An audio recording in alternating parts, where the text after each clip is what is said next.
যে দোকানদার হলে যে মহাজন হলে তার দোকানের মধ্যে সূরা বাকারা তিলাওয়াত করাইবা তাই নিজে করবা দোকানও বেশি কাস্টমার বিড়িবা বিকি শিখি বাড়ি যায় আর কোনো দোষ থাকলে জিন্নাত ও রাসরাত থাকলে খাটি যায় সরি যায় এর লাগে সূরা বাকারা বহুত লম্বা সূরা এটা প্রায় 3 বার এটা তিলাওয়াত করতে বহুত সময় লাগবে ঘরের মধ্যে সূরা বাকারা তিলাওয়াত হয় ই ঘর জিন্নাত থাকতে পারে না জিন্নাত বাগে জিন্নাত দৌড়াইয়া সরিয়া যায় সুবহানাল্লাহ জিন্নাত মানুষের ঘর ঢুকে মানুষের সালের উপরে দিওয়া আঠে ইয়া আল্লাহ তো উপায় নাই ঘর রইতাম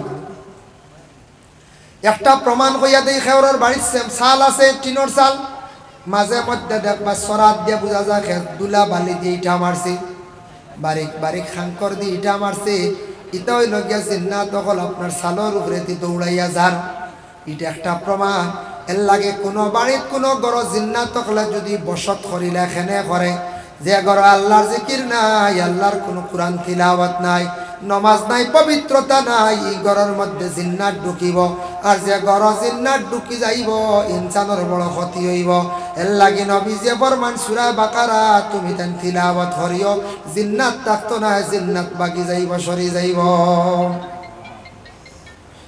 আমি দিল্লি মহারাষ্ট্র গেলাম দেখলাম হাফিজ চাবক লড়া নিয়া মহাজন হলে কি করেন মহাজন হলে বড় বড় বিজনেসম্যান হলে নিয়ে হাফিজ চাবা নিয়ে সূরা বাকারা তিলাওয়াত করায় কইলাম রেখানে খালি সূরা বাকারা তিলাওয়াত করায় পরে কিন্তু কিতাব আদিত ফাইলিলাম তাফসীরও দেখলাম আর হাফিজ চাবরে আনিয়া যদি কমলে চা খাইয়া যাবে গইবুল জি না 3 বার হাফিজ চাবরে মেহনত উজরত দেওয়া লাগবে বুঝবাইছেন প্রায় দোকানদার হলে দেখছি বাবা আমি দিল্লিতে দেখলাম মহারাষ্ট্র তো দেখলাম দয়া করিয়া খেওরের দোকানও যদি বিকি শিখি কমি যায় কাস্টমার বিড়িতে না তাহলে সূরা বাকারা নিয়ে আপনার দোকানও তিলাওয়াত করায় সূরা বাকারা তিলাওয়াত করা ফায়দা পাইবা ফজিলত পাইবা এর লাগি আল্লাহর বান্দাগান আর যদি কোনো মানুষ যদি জীবনে আল্লাহর কোনো বান্দা যদি সুখ শান্তি যদি পাইতে চায় সুখ শান্তি বানইয়া দেখছে গিয়া আমরার জেলা অলংকার আছে কাপড় পরিধান করিয়া মা বন্ধের অলংকার আছে বিভিন্ন জেওরাত আমরার অলংকার হইল কাপড় বন্দা জীবনে যদি অলংকার পরিধান করতে চায় তাহলে জানিয়া রাখো কাম কোরআনের অলংকার হইল সূরা রহমান যারা বিশেষ করিয়া তিলাওয়াত করবা আল্লাহ জমিনের মধ্যে বড় সুখ শান্তিতে রাখবা অলংকার আল্লাহ পরিধান করাইবা আর সূরা রহমান তিলাওয়াত করলে মনের আশারে আল্লাহ পূর্ণ করন বেশিরভাগ মনের আশা পূর্ণ হয় কোরআনের মধ্যে ফজিলতওয়ালা সূরা আরো আছে এর মধ্যে একটা সূরা হইল সূরা ইয়াসিন শরীফ ইন্না লিকুল্লি শাইইন কলবুন ওয়া কলবুল কুরআন ইয়াসিন আল্লাহর রাসূল ফরমান তোমাদের জেলা কলব আছে কোরআনের কলব হইল সূরা ইয়াসিন ওমান কারা ইয়াসিন কেউ যদি সূরা ইয়াসিন শরীফ যদি পড়ে কাতাবাল্লাহু লাহু বিকিরাতিহা কিরাতিল কুরআন 10 মাররা আও কামা ক্বালা আলাইহিস সালাতু ওয়াস সালাম কেউ যদি একবার সূরা ইয়াসিন শরীফ যদি তিলাওয়াত করেন তাদের আমলনামার মধ্যে 10 কুরআন খতমের সওয়াব আল্লাহ দান করেন সুবহানাল্লাহ ভারতবর্ষে একজন খেলোয়াড় আসলাম যার নাম ছিল আজারউদ্দিন এখনকার সময়ে যুব সমাজ বায়ান অনেক পরিচয় পাইতা না আগের খেলোয়াড় আসলাম ক্রিকেটার এখন তো আমরা সারা সচিন দে চিনিওয়ালা নানি সচিন দে চিনি গাঙ্গুলিরে আমরা সারা চিনি এখন আরো নতুন নতুন খেলোয়াড় হলাইছন সবে চিনই না নতুন যারা আই গেছেন যাই হোক পুরাতনের মধ্যে বেশি নাম কসলা সচিন বা গাঙ্গুলি ওলা নানি ও ধনী আচ্ছা যাও আগর আজারউদ্দিন হকলে চিনবেন হয়েছে জি না সবে চিন্তা নাই যারা বয়স মোটামুটি আছে চিনবা সেই আজারউদ্দিন মুসলমান ব্যক্তি আসলো ভালো একজন খেলোয়াড় আসলা আজারউদ্দিন একদিনে গালিমে উঠিয়া কইলা রে বাজার তুমিও তো নামি বললাই তুমিও তো সম্মানী বললাই ভালো একজন খেলোয়াড় বললাই ও আজার জানিয়া রাখো তোমার মধ্যে নিশ্চয় কোন বালা আমল আছে আল্লাহর কোন আমল করডা দাইমি আমল আজারউদ্দিনে উঠিয়া জবাব দিল যে তুমি মৌলানা সাহেব আপনি আমার প্রশ্ন করিলাইছেন আমি আপনার উত্তরটা দিতে বাধ্য হয়ে গেলাম আমার জীবনে যেদিন তাকি সূরা ইয়াসিন শরীফ মুখস্থ করছি, যেদিন তাকি সূরা ইয়াসিন শরীফ পড়া আরম্ভ করছি, আইজ অবধি সূরা ইয়াসিন শরীফ জীবনে আমার কজা নাই। একজন খেলোয়াড়, ভারতবর্ষে একজন ক্রিকেটার, ভালো খেলোয়াড়, তার সূরা ইয়াসিন শরীফ কজা নাই। এর লাগি বায়ান, যুবক বায়ান, জিন্দগিতে সুখ শান্তি চাও, রুজি রোজগারের দরকার, ধন দৌলতের দরকার বাইরে আল্লাহর কালামের আশ্রয় লও, আল্লাহর কালামের দ্বার লও। এশার নামাজ রে পড়িয়া ঘুমাইবার আগে সামান্য সময় আল্লাহকে ওয়াস্তে কোরআন শরীফ তিলাওয়াত করুন। কোরআন শরীফ তিলাওয়াত যারা মজা পাইলাইছে জীবনে ছাড়ত নাই, আদত করবা। সূরা ওয়াকিয়াটা মাগরিবের পরে তিলাওয়াত করুন, ভারন না এশার পরে। যারা দাইম করিয়া সূরা ওয়াকিয়া তিলাওয়াত করবা, ইতা বান্দা হলরে আল্লাহ কোনো দিন গরিবী হালত দিত নাই, রিজিকরে আল্লাহ বেশিমার আতা করবা। সুবহান। তারপরে আছে বলে কি কোরআনের মধ্যে আরো কিছু ফজিলতওয়ালা সূরা আছে, ওটা সূরা আমরা তিলাওয়াত করতাম। আমি বাকারা সম্পর্কে যেন তিলাওয়াত করলাম, বাকারার আরেকটা আমি ফজিলত আপনাদের সম্মুখে আনতে চাই। বাকারার একটা ফজিলত আপনারা সামনে আমি আনিয়া। সূরা বাকারা যেটা আছে বহুত লম্বা সূরা, ও সূরা সম্পর্কে আল্লাহর রাসূল একটা ফজিলত বয়ান করছেন। একদিন আল্লাহর রাসূলের কাছে হযরত জিবরাইল উপস্থিত হইছেন। একদিন রাসূলুল্লাহ সাল্লাল্লাহু আলাইহি ওয়াসাল্লামে জিবরাইল ফেরেশতার লগে ওলা গল্প করডা। তখন আমরা নবীর সাধারণ হইতে পারবো যে নবীর কাছে জিবরাইল বারবার তশরিফ আনছেন, এই নবী সাধারণ হইতাম পারবো না। জি না, জিবরাইলের সঙ্গে তান চলডাম, মাত কথা করডাম। হঠাৎ উপর দিকে একটা বিকট আওয়াজ শুনছেন। আল্লাহর রাসূলের শোনা মাত্র হইলাম জিবরাইল কিসের আওয়াজ? জিবরাইলে উত্তর দেন, ইয়া রাসূলুল্লাহ, ইয়া হাবিবাল্লাহ, আসমানের একটি দরওয়াজা খোলা হইছে। বলে কেন? বলে একজন ফেরেশতা এই দুনিয়ার জমিনে তশরিফ আনবা, এই না আপনার খেদমত তশরিফ আনবা। কিছু সময় পরে দেখুন সাদা কাপড় গায়ের মধ্যে লাগাই, মাথার মধ্যে সবুজ রঙের পাগড়ি। এই ফেরেশতা আসি আল্লাহর রাসূলকে সালাম দিলা, দিয়া কইলে, ইয়া রাসূলুল্লাহ, আমি আল্লাহর পক্ষ থেকে একটা সুসংবাদ লই আইছি। বলে কি?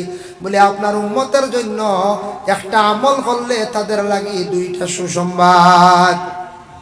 কোন আমল? রাসূলুল্লাহ কইলা। ওই ফেরেশতা গেলেন, ইয়া রাসূলুল্লাহ, ইয়া হাবিবাল্লাহ, আপনার উম্মত হলে যদি নামাজের পরে সূরা ফাতিহা যদি সে একবার তিলাওয়াত করে, আর 2 নম্বরে সূরা বাকারা যদি তিলাওয়াত করে, বাকারার আখের অংশ, সূরা বাকারা না, বাকারার আখের অংশ, লিল্লাহি মা ফিস সামাওয়াতি ওয়া মা ফিল আরদ আছে না, এইভাবে যদি সে তিলাওয়াত করে, পরে আল্লাহর বান্দাগান এইভাবে যদি সূরা বাকারা আখের অংশ আর সূরা ফাতিহা যদি নামাজের পরে তিলাওয়াত করে, কিয়ামতের দিন আল্লাহ তাদের জন্য একটা আলো দান করবা ফুলসিরাতর ঘাট। ফুলসিরাতর ঘাট ফাড়ি দিতে অসুবিধা হইতো নাই। আর তারা যখন এই অংশগুলা তিলাওয়াত করিয়া দোয়া করবা, এই দোয়ারে আল্লাহ কখনো ঘুরাইয়া দিত না। সুবহানাল্লাহ। এর লাগি সূরা ফাতিহা পড়িতে একেবারে সোজা সোজা না হয়ে যায়। আর লিল্লাহি আমরা সূরা কই, সূরা বাকারার আগের অংশ পড়বা সামান্য সময় লাগবে। লিল্লাহি পড়িতে 3 মিনিট লাগবে, আর সূরা ফাতিহা পড়তে আধা মিনিট, মিলাইয়া 3 সাড়ে 3 মিনিট 4 মিনিট সময় লাগবো। ও আমলটা করবা, দেখবা জীবনে ফায়দা পাইবা, দোয়াও কবুল হইব। কিয়ামতের দিন ফুলসিরাতর ঘাট আল্লাহ একটা আলো দিব, যে আলোর দ্বারা কঠিন ঘাট আপনি পাড়ি দিলাইতে পারবেন। কোরআন শরীফ তিলাওয়াত করলে দাঁত বড় মজবুত হয়। কোরআন শরীফ আল্লাহুম্মা সাল্লি আলা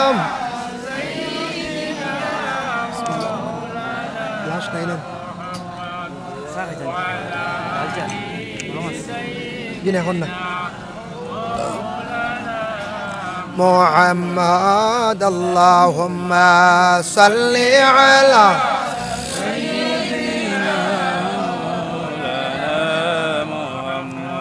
ওয়া আলা আলি সাইয়্যিদিনা মাওলানা মুহাম্মদ। কোরআন শরীফ তিলাওয়াত করলে দাঁত বড় মজবুত হয়। কোরআন তিলাওয়াত করতে কিছু হরফগুলা হলকম থাকি আসে, আইন হে কফ, গলা যে জায়গার মধ্যে দুঃখা কষ্ট হয়, ওটা জাগাত কোনোদিন বড় বড় রোগ হইতো নাই। আর কোরআন তিলাওয়াতকারীর চক্ষুর জ্যোতি আল্লাহ বাড়াইয়া দেন, চক্ষুর পাওয়ার ডে আল্লাহ বাড়াইয়া দেন। কোরআন তিলাওয়াতকারীর গলার কণ্ঠরে আল্লাহর যাতে ভালো রাখেন, যার জন্য আল্লাহর বন্দেগান কোরআন তিলাওয়াতকারী আল্লাহ জমিন ও সম্মান মর্যাদা বাড়াইয়া দেন। আর নিয়মিতভাবে যদি কোরআন শরীফের তিলাওয়াত যদি করেন, তাহলে জানিয়া রাখবা কোরআন তিলাওয়াত করলে আল্লাহ জমিন ও বেশিমার রিজিক আতা করেন। সুবহানাল্লাহ। আরব দেশে গেলে দেখবা বাবা, কোনোদিন আরবের মানুষেরা কোরআন তিলাওয়াতের মধ্যে এত বেশি তারা আগ্রহী। যত মসজিদ আছে হরমের মধ্যে বিভিন্ন জায়গায় গোল্ডেন কালার থাড়িয়া আছে, তার মধ্যে অসংখ্য কোরআন শরীফ রাখা আছে। অন্যান্য মসজিদ আছে আরব কান্ট্রির, মসজিদে ওমর, মসজিদে আবু বকর, মসজিদে বিলাল, অর্থাৎ অসংখ্য কোরআন রাখা আছে। নামাজের শেষে দেখি বেশিরভাগ আরবের মানুষরা আল্লাহর কালাম কোরআন শরীফ তারা তিলাওয়াত করিয়া ঘরে চলিয়া যায়। হরমের মধ্যে দেখলাম আরবের নারীরা কোরআন শরীফ তিলাওয়াত করে লাগাতার জোহর থেকে আসর পর্যন্ত, আসর থেকে মাগরিব পর্যন্ত। আমি নিজে নিকটে তাকে অনুভব করলাম মেয়েরা হরমের ভিতরে 24 ঘন্টার ভিতরে পূর্ণ কোরআন শরীফ খতম করিয়া নিজ বাড়িতে চলিয়া যায়। এত বেশি কোরআন তিলাওয়াতের প্রতি তারা আগ্রহী, কোরআনের প্রতি এত মহব্বত, এত শ্রদ্ধা করে আল্লাহ তারারে সুখে খাওয়াইতেন না, আমরারে খাওয়াইতেন। রাসূলুল্লাহর এক সাহাবী ছিলাম আব্দুল্লাহ বিন রাওয়াহা নামক। আব্দুল্লাহ বিন রাওয়াহারে আল্লাহর রাসূল একদিন কইলা, ও রাওয়াহা, তুমি অমুক দিন যুদ্ধর তুমি সেনাপতি, তোমার দায়িত্ব দিলাম, তুমি দায়িত্ব গ্রহণ করো। আব্দুল্লাহ বিন রাওয়াহা দায়িত্ব গ্রহণ করেন। ইতিমধ্যে হঠাৎ তান একদিন বিবাহ হয়ে গেল গিয়া। আরব দেশের সুন্দরী নারী ঘরের মধ্যে আনছেন, কিন্তু এখনো পর্যন্ত বিবির সঙ্গে তার সাক্ষাৎ হইছে না। হঠাৎ ডাক পড়ে গেল আব্দুল্লাহ বিন রাওয়াহা, ও রাওয়াহা, তুমি কোথায় আছো? রাসূলুল্লাহ তোমারে জিহাদের সেনাপতি বানাইয়া দিছেন, তুমি এখনো বাড়িতে রইলাইনি। ডাক পড়ে গেছে, সঙ্গের সাথীরা অস্ত্রগুলা হাতের মধ্যে নিয়ে জিহাদের ডাক পড়ছে, খালি দৌড়াইতে আসন। রাওয়াহা বাড়ির মধ্যে বারবার খবর আসছে। হঠাৎ দ্বিতীয়বার খানের মধ্যে আওয়াজ পৌঁছিল, রাওয়াহা রে, তুমি এখনো বাড়ির মধ্যে রই গেলাইনি। আব্দুল্লাহ বিন রাওয়াহা কি করছেন? তার বাড়িগুলা হাতের মধ্যে নিছেন, অস্ত্রগুলা হাতের মধ্যে নিয়ে রওনা দিলাইছেন যাইতা গিয়া, হয় রওনা দিলাইছেন তাই যাইতা গিয়া যুদ্ধর ময়দানও। তান গরস্ত্রী ডাক দিয়ে কইলাম, অগ স্বামী, আপনার স্ত্রী হইলাম আমি আর আপনি আমার স্বামী।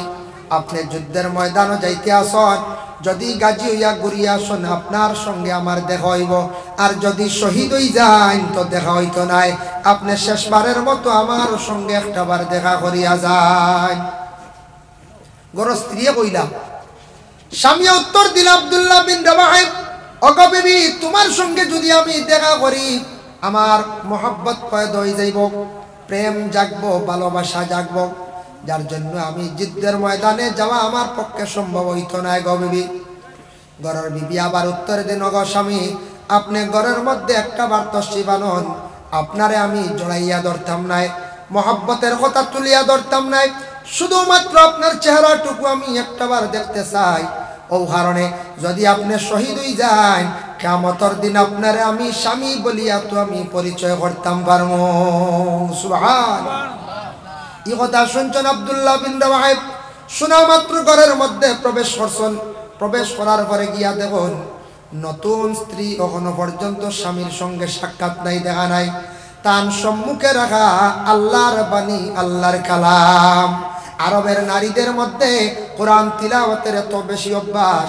নতুন বিবাহ হইছে, নতুন জায়গায় স্বামীর বাড়ির মধ্যে আসছেন, মহিলা কিন্তু কোরআন তিলাওয়াত থাকি সরসন্না বঞ্চিত নাই। নতুন স্বামীর বাড়ি আসিয়া আল্লাহর কালাম কোরআন শরীফ তিলাওয়াত করদাম। সুবহানাল্লাহ। আল্লাহর বান্দাগান, আমাদের দেশে অনেক মা বাবাই ছেলে সন্তান বিবাহ যখন উপযুক্ত হয়, একটা পাত্রী যখন দেখা যায়, পাত্রী দেখে পছন্দ হয়ে গেল, তখন জিজ্ঞাসা করেন শিক্ষার যোগ্যতা নিয়া, মসজিদে কতটুকু পড়া বলে। মেয়ের বাবায় কইলা মাশাআল্লাহ 3 খতম। কোরআন না হইলে খাওয়ান বাড়ি জলদি মেয়ে কোরআন পড়া জানে না, এই মেয়ে নিয়ে কিতা করতে। মেয়ের বাবায় কইলা মাশাআল্লাহ 3 খতম বলে, মাশাআল্লাহ হইছে, আমরা ওটাও চাই, আমরা কিতা চাই, ও ওটা আমরা লাগে। ও ওতা লাগে হইলাম মেয়েটারে যখন পুত্রবধূ বানাইয়া ঘরের মধ্যে আল্লাহ আনার পরে একটা দিন শ্বশুর বা শাশুড়ি হইনা মাগ সকালবেলা ফজরের পরে সামান্য সময় তুমি কোরআন শরীফ তিলাওয়াত করো, তারপরে চা নাস্তার ব্যবস্থা করো। হইনি বলে না, খালি চা আগে হইতো, খানি কিলে আগে আইতো। কোরআন শরীফ তিলাওয়াতে বইলে হবে খানরে ওজন আইলে সুদ বুরুর চা খাইতাম বেড়ি লাগিয়েছে তিলাওয়াত। শ্বশুরেও দিবার যন্ত্রণা, শ্বশুরেও দিবার যন্ত্রণা। এর লাগি মুসলমানের ঘরের মধ্যে তিলাওয়াতের অভাব কারণে ছেলের বউ কোরআন শরীফ তিলাওয়াত পড়া জানে, তিলাওয়াতের আদেশ নাই, নিজেও তিলাওয়াত নাই। সন্তানকে মসজিদে দিয়া কোরআন শরীফ তিলাওয়াত শিখাইছেন, কিন্তু সন্তানে কোরআন শরীফ তিলাওয়াত করে না। এর জন্য আল্লাহর বান্দেগান মুসলমানদের বাড়ির মধ্যে একবারে তিলাওয়াতের সংখ্যা কম। এর লাগে বাড়ির মধ্যে রহমত নাই, বরকত নাই, বাড়ির মধ্যে শান্তি নাই। আল্লাহর কালাম কোরআন শরীফ তিলাওয়াত হরকা, যে কোরআন শরীফ তিলাওয়াতের আওয়াজ শুনিয়া কোরআন শরীফের তিলাওয়াত তো মজা, সারা জীবন তিলাওয়াত হরকা এখানে পুরাতন হইতো নাই। ওই বই এমনি একটা বই আনছেন আপনি, গল্পের বই পড়িছেন শেষ পূর্ণা, ভালো একটা কবিতার বই আনছেন একবার পড়িছেন শেষ পুরানা। তারপরে আপনি একটা বড় কবি একটা বই লেখছেন, বড় পণ্ডিতে বই লেখছেন, একটা ম্যাগাজিন পড়িছেন, পুরানা রাখি দিছেন। কিন্তু আল্লাহর কালাম, আল্লাহর বন্দেগান ১,৫০০ বছর থেকে চলিতে আছে সেই কোরআন এখনো অবধি চলতে আছে। প্রত্যেক দিন ইমাম সাহেব নামাজের মধ্যে কোরআন শরীফ তিলাওয়াত করেন, কিন্তু একদিন মানুষে কয় না পুরাতন হয়ে গেছে, ওটা বাদ দিলাও। যত বেশি পড়িবা তত বেশি মজা, কোরআনের মধ্যে আকর্ষণ বেশি হইয়া থাকে। এর লাগে কোরআন তিলাওয়াতের আওয়াজ শুনিয়া রাসূলুল্লাহর সাহাবী হযরতে উমরে কি করলা, ইসলাম গ্রহণ করলাম। রাসূলুল্লাহর দুশমন যারা আসলা, বিরোধীকারী যারা আসলা, আবু জেহেল, উতবা, সাইবা, নাম শুনছেন তো? আবু জেহেল রাসূলুল্লাহর চিরশত্রু দুশমন আসলো, উতবা সেও দুশমন আসলো, সাইবা সেও দুশমন আসলো, মুগিরা সেও দুশমন আসলো। ৪ জন নবীর পুরা বিরোধীকারী আসলা, ইসলামের বিপক্ষে তারা আসলা, ইসলামরে ধ্বংস করার জন্য বিভিন্ন পন্থা করছেন, আল্লাহর রাসূলকে ধ্বংস করার জন্য বিভিন্ন প্রচেষ্টা চালাইছেন, কিন্তু তারার পক্ষে সম্ভব হইছে না। কিন্তু আবু জেহেল, উতবা, সাইবা, মুগিরায় যখন কোরআনের আয়াত নাজিল হইল, কোরআন নাজিল হইল, আল্লাহর রাসূলে কোরআন শরীফ যখন তিলাওয়াত করতা তারা শুনতা, কিন্তু তারা ঈমান আনছেন না, এই কোরআনের উপরে বিশ্বাস করছেন না। আবু জাহেল, উতবা, সাইবা, মুগিরা একজনে আরেকজনে হন শুনছনি রে, মুহাম্মদ যে ব্যক্তি ইসলাম ধর্ম নিয়ে খেলামেলা করতে আছে, সেই মুহাম্মদে কয় তার কাছে আল্লাহর পক্ষ থেকে একটা বুঝিন কিতাব নাজিল হইছে, বই নাজিল হইছে। কিতাব ওখানটা একদিন দেখতাম আবু জেহেল অর্ডার করলাম, ও উতবা, ও মুগিরা, ও সাইবা, যে পারো তুমি তার খবরটা লইয়া দেখো যাই। ও উতবা, সাইবা, মুগিরা তারা কি করলাম, খবর লাগাইলা মুহাম্মদে যে বই যেটা পড়েন এটা কোন সময় পড়েন খবর পাইছ, আল্লাহর রাসূলে গভীর রজনীতে আল্লাহর কালাম তিলাওয়াত করেন। উতবা একদিন গেলা রাসূলুল্লাহর ঘরের পিছনে, খান পাতিয়া শুনলা রাসূলুল্লাহ গভীর রাত্রিতে সুমধুর কণ্ঠে এত সুন্দর করে আল্লাহর কালাম কোরআন শরীফ তিলাওয়াত করছেন। উতবা একদিন শুনিয়া গিয়া কইলা মুগিরারে, যাও রাত্রিবেলা শুনো, রাত যাইও রাত্রিবেলা। মুগিরাও গেলা, সাইবা গেলা, উতবা গেলা, তিনজনে গিয়ে গল্প করলাম। বড় সর্দারের কাছে কইলা, ও ভাই আবু জেহেল, মুহাম্মদে যে বই যেটা পড়ে রে, এই বই কিন্তু দুনিয়ার কোনো মানুষের বানানো নাই, মুহাম্মদের বানানো নাই। ইলা পড়া আমাদের জীবনে কোনো জায়গায় শুনছি না, ইলা কোনোদিন আমরা শুনছি না। আবু জেহেলটা বলে আপনিও একদিন দেখেন, আবু জেহেল গেছে একদিন, সে যেমনে শুনছে, শোনা মাত্র কইল রে, ই বই কান যারা শুনবা অটোমেটিক আমার কাছ থেকে সরিয়া মুহাম্মদর গন্ডির ভিতরে ঢুকি যাইবা, কাওয়ারদার খেয়েও খাইল থাকি আর যাইও না, নিষেধ দিছে। লগরের আরে উতবা, সাইবা, মুগিরা সারারে কি করছে, নিষেধ দিছে আর কইছে কখনো মুহাম্মদে যে বই যেটা পড়ে এটা শোনার যাইও না, এটা কিন্তু তার কাছে ওলা আসানক লাগছে। একদিন উতবাও গেলা গিয়ে রাত্রি বেলা অন্ধকারে সাইবাও গেছন, মুগিরাও গেছন, আবু জেহেলও গেছন, 4 জন গেছন গিয়া আল্লাহ রসুলের ঘরের পিছনে অন্ধকারে। বলে যাই মোহাম্মদের যে বইটা পড়ে কত ভাল লাগে, এইভাবে 4 জন গেছন গিয়া, কিন্তু এক আরেকজনের লাগে কোনো সম্পর্ক নাই। খে গেছন, কেউ জানা নাই। উতবার মনে মনে আমি একবার যাই, সাইবার মনে মনে একবার যাই। এমন একটি কিতাব মোহাম্মদে পড়য়, মুগিরার মনে মনে আমি লুকাইয়া যাই গিয়া আবু জেহেলে যাতে জানুন না অজান্তে। উতবা কইতে আমিও যাই অজান্তে। আবু জেহেলে কইলারে আমি তো নিষেধ করছি, আইস তো আর খেয়েও যাইতা নাই, আমি শুধু একা যাই গিয়া মোহাম্মদের ঘরের পিছনে গিয়া আজকে খান পড়িয়া সেই বইটা পড়া শুনবো। সুবহানাল্লাহ। 4 জন গেলা কি যাইতে যাইতে একজন আর একজন অজান্তে যাইতে যাইতে সারা সুরে গান হয়ে গেছে। বুঝাইছে আল্লাহর বান্দেগান যেই সময় আল্লাহর রাসূলের তিলাওয়াত করতা বেশিরভাগ রাত্রির শেষ প্রান্তে রাসূলুল্লাহ আল্লাহর কালাম তিলাওয়াত যখন সুন্দর করিয়া তিলাওয়াত করা আরম্ভ করলাম, তিলাওয়াত করতে গিয়া আবু জেহেল, উতবা, সাইবা তাদের ধারণা বলে আরো কত সময় শুনি, আরো কত সময় শুনি, আরো কত সময় শুনি। এইভাবে তারা শুনতে শুনতে রাসূলুল্লাহ প্রায় ফজর রক্ত পর্যন্ত কোরআন শরীফ তিলাওয়াত করলাম। কিছু কিছু ফর্সা আর বাবাই গেছে গিয়া আফতা কি করছ আবু জেহেলে শুনছি আউয়াল ওয়াক্ত ফজরের আজান হয়, ওই নিনা নাম অন্ধকার রয়। আফতা শুনছন মুয়াজ্জিন আজান দিছেন আল্লাহু আকবার, আল্লাহু আকবার। যেমনি আজান শুনছন তারার ধারণা রাত্রি যেহেতু পাড়ি দিলাইছি ফর্সই যাইব, দেখা হয়ে যাব। যেমনে দৌড় মারছন একজনে আরেকজনে ঠান্ডা খাইছন, ধাক্কা খাইছন। আবু জেহেলে কইলা হে রে বলে আমি উতবা ধাক্কা খাইছন, সাইবার লাগে তুমি হে আমি সাইবা। সারা একত্রিত হয়ে গেছন, লজ্জিত ইয়াদ নিজ নিজ বাড়ির মধ্যে চলিয়া গেছন। পরের দিন যখন আবু জেহেলের দরবারে যাওয়ার পরে আবু জেহেল, উতবা, সাইবা সব একত্রিত হইলা, তখন উতবা কইলা, সাইবা কইলা ও আমাদের সর্দার, আপনি নিষেধ করলা যাই খায় না, এখানে আপনি গেলা বলে আমি নিষেধ করছি রে। তবে মোহাম্মদে যে বই যেটা পড়ে এটা শুনতে বড় ভালো লাগে, ইলা বই আমি আর কোনোদিন পড়া কোনো শুনছি না। সুবহানাল্লাহ। তারা কিন্তু বিরোধিতা করে, কিন্তু সেই আল্লাহর কালাম তিলাওয়াত শুনতে গিয়ে তারা আগ্রহী, মন চায় আরো শুনতো, আরো শুনতো। কিন্তু দুঃখ লাগে আমাদের অনেক মুসলমানদের বাড়িতে কোরআন শরীফ খতম করা হয়, কিন্তু আমরা যারা বাইরে থাকি একবারে ফান খাই, চা খাই, আইয়া মেসাব খতম পুরি গেছে দোয়া হয়েছে তুমি, এর আগে হে তিলাওয়াত শোনাত নাই, তিলাওয়াত নাই। ওলা আসিন না না পঞ্চায়েত আল্লাহর বান্দাগণ, যে বাড়ির মধ্যে কোরআন শরীফ তিলাওয়াত হইব, দয়া করি আপনার বাড়ি খতম করাইতে কোরআন খতম করাইতে সময় নিম্নতম মেসাব হইবা 6 জন, উর্ধে 10 জন। 10 জন হইলে বড় জলদি সুন্দর হইয়া কোরআন শরীফ খতম আদায় হয়ে যায়। 6 জন হইলে সময় লাগে, একটু কষ্ট লাগে, মেসাব হলার সময় বেশি যায়। কোরআন গান খতম করাইতে সময় বাবা নিকটে আপনি বসিয়া শুনকা, রাসূলুল্লাহ ফরমান যে তিলাওয়াত করবা করলে যতটুক সওয়াব, কেউ যদি সওয়াবের উদ্দেশ্যে মনোযোগ দিয়া তিলাওয়াত যদি শুনে তার আমল নামায় সওয়াব সমান আল্লাহ দান করিলাই। এর লাগে শুনতা কোরআন শরীফ তিলাওয়াত শুনুন, জানি পড়া জানেন না শুনকা, জানন শুনকা, আল্লাহর কালাম প্রত্যেকের বাড়িতে আছে।